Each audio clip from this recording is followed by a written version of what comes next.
just using by text prompts. For example, you can change the hair color or completely change the hairstyle, change the color of the objects, add fire to the road, and change the scene the way you want. To learn this and a lot more, watch the video till the end. So in the previous video, I showed you how to modify your images using simple text prompts using this instruct pix-to-pix model in the Hugging Face website. Now, Playground AI has implemented the same feature along with some powerful changes that we're going to explore in this video. It's a new web-based image generator tool. They have some neat features, and the best part is that it's almost free.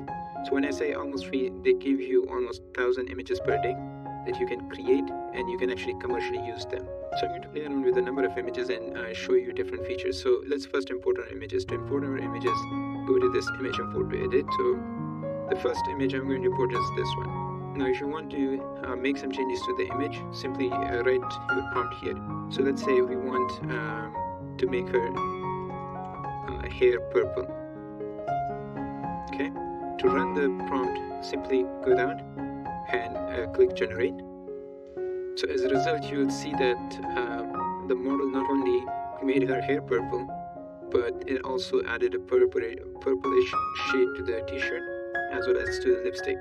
But we don't want that. So this is a vanilla instruct pix-to-pix model. We want only the hair to be modified. So in order to do that, let's cancel this, import the image again, and now we can add a mask. So simply come here, click on add mask, and then select the area that you want to be modified. So let's say I'm going to increase the brush size.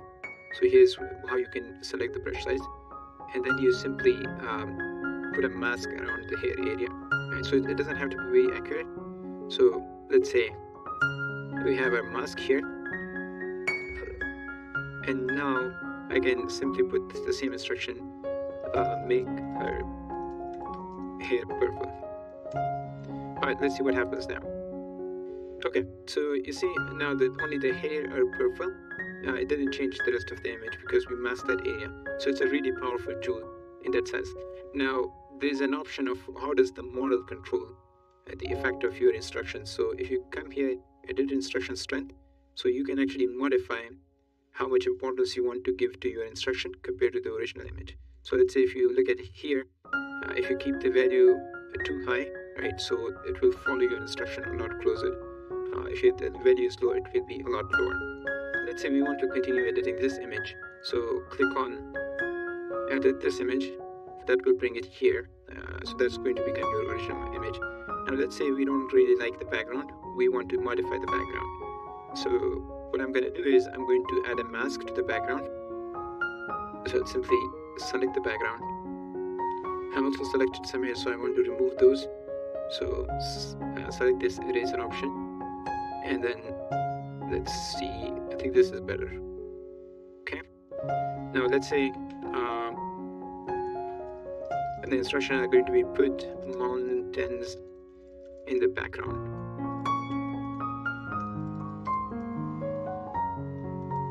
Did I spell it wrong? Okay, let's hit generate, and voila, we have mountains in the background. So let's play around with the strength. If we take it to the highest point, so that's like 19, let's see what impacts it's going to have. Okay, not too bad. Right, you can do a few more things as well, but I'm going to come and save changes.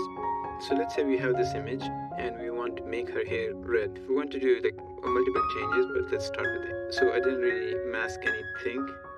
So let's see what it does. Nice, actually it didn't really impact anything else. That's good. So let me save these changes. So now this is going to be a base image, and we want to make her clothes green. Right? Click generate. So now if you see it added a greenish tint to the whole image, and if you notice it also deformed the face a little bit. So we are going to take care of both of these issues. Let's go and add a mask. But adding a rough mask, it doesn't have to be very accurate. Alright, so let's say that's my mask.